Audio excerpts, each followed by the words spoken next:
Good morning, everyone. So, today I will discuss self induction. স্বয়ং আবেগ তো স্বয়ং আবেগ বলিলে কি বুঝা Self induction is the phenomenon by which changing electric current produces an induced EMF across the coil itself. এতিয়া what do you mean by self induction মানে কি নিজৰ মাজত যেটো ইন্ডাকশন হয় হেতু কি বুলি কোৱা হয় সেলফ ইন্ডাকশন এতিয়া ইন্ডাকশন কেনেকৈ হয় আমি যদি এটা কইল লও হেতু কইলত কি হ'ব তাত যদি প্ৰবাহৰ পৰিৱৰ্তন হয় তেনেহলে তাতে কি হ'ব বিদ্যুৎ চালক বল আবিষ্ট হ'ব গতিকে কইল এটাত যদি প্ৰবাহৰ পৰিৱৰ্তনৰ ফলত বিদ্যুৎ চালক বল আবিষ্ট হয় তেনেহলে এই প্ৰচেছটোক কি বুলি কোৱা হয় সেলফ ইন্ডাকশন স্বয়ং আবেগ In this diagram, এটো হল এটা কয়েল ওকে এটো কয়েলত যদি তোমার প্ৰবাহৰ পৰিৱৰ্তন হয় ইয়াৰ মাজেৰে যদি I কাৰেন্ট যায় তেনেহলে প্ৰবাহৰ পৰিৱৰ্তন বুজাব di/dt তেনেহলে এটো বৰ্তনীত যদি প্ৰবাহৰ পৰিৱৰ্তন হয় তেনেহলে ইয়াতে কি হ'ব বিদ্যুৎ চালক বল আবিষ্ট হ'ব গতিকে প্ৰবাহৰ পৰিৱৰ্তনৰ ফলত বিদ্যুৎ চালক বল আবিষ্ট হৈছে গতিকে আবিষ্ট হোৱা মানে কি ইনডিউস আৰু এই ইনডিউসৰ পৰা আহিছে ইন্ডাকশন সেলফ ইন্ডাকশন মানে কি নিজৰ মাজত যেটো ইন্ডাকশন হৈছে তাক কি বুলি কোৱা হ'ব সেলফ ইন্ডাকশন তো এটো বৰ্তনীত প্ৰবাহৰ পৰিৱৰ্তনৰ ফলত যেটো বিদ্যুৎ চালক বল আবিষ্ট হ'ব তাক কি বুলি কোৱা হয় সেলফ ইন্ডাকশন নাও what is coefficient of self inductance স্বয়ং আবেগ গুণাঙ্ক কাক কোৱা হয় আমি জানো কোনটা বৰ্তনীৰ মাজেৰে কোনটা এৰিয়াৰ মাজেৰে পাৰফ ফ্লাক্স প্ৰবাহৰ সমানুপাতিক অৰ্থাৎ phi is proportional to I ইয়াৰ পৰা আমি লিখিব পাৰি phi is equal to Li ইয়াতে L এটা সমানুপাতিক ধ্ৰুৱক আৰু ইয়াক স্বয়ং আবেগ গুণাঙ্ক বুলি কোৱা হয় coefficient of self induction আকৌ আমি ফ্যাৰাডেৰ সূত্ৰৰ পৰা জানো E is equal to minus d phi by dt আবিষ্ট বিদ্যুৎ চালক বলৰ মান কুণ্ডলীৰ লগত জড়িত ফ্লাক্সৰ পৰিৱৰ্তনৰ হাৰৰ সমানুপাতিক E is equal to minus d phi by dt তো E is equal to minus d phi by dt মানে কি এটো যেটো phi আছে তাক আমি t সাপেক্ষে অবকলজ কৰিব লাগিব তেনেহলে ইয়াক যদি আমি অবকলজ কৰো কি পাম L যদি কনস্ট্যান্ট L বাহিৰত যাব তো এটো আমি পাম after differentiation E is equal to minus L di by dt এটো পাম এতিয়া ইয়াৰ পৰা আমি coefficient of self inductance L এৰ ডেফিনিশনটা আমি দিব পাৰিম যদি di by dt is equal to 1 হয় তাহলে কি হবে di by dt is equal to যদি 1 হয় তাহলে E is equal to হয়ে যাব -L তো ইয়ার পর আমি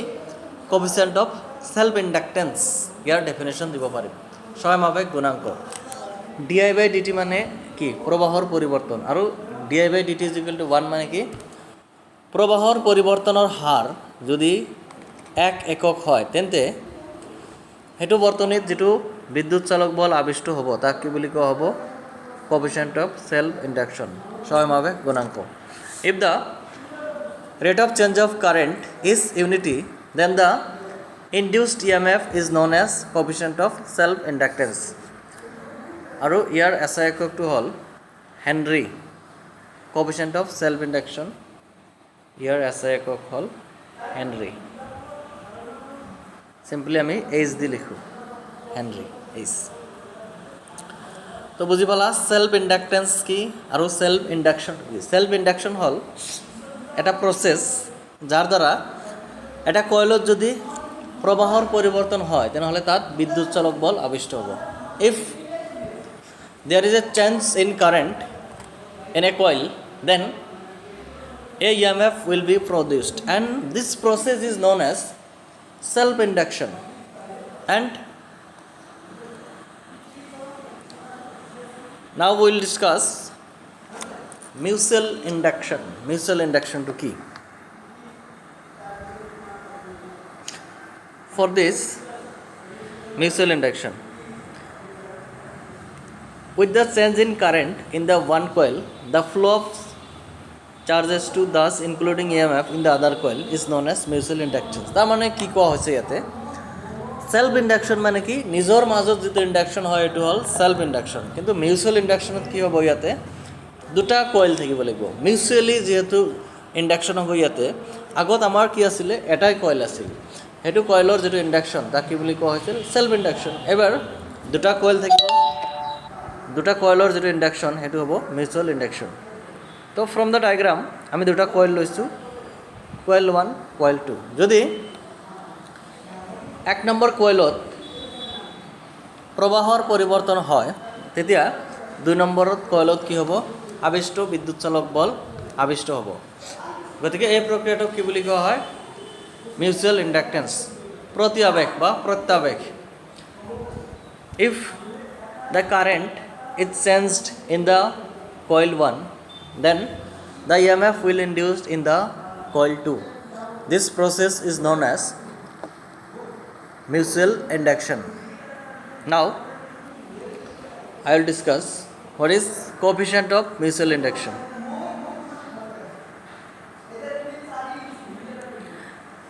We know that phi is proportional to I. From here phi is equal to mi,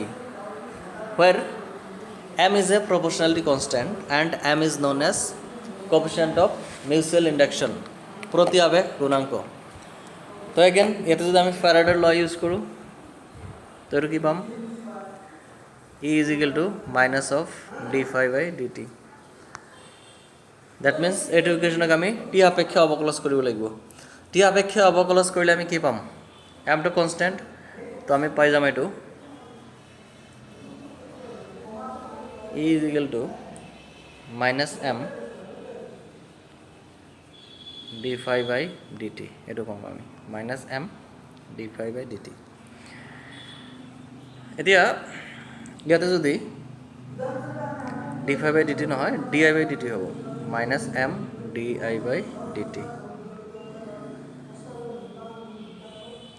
minus m di by dt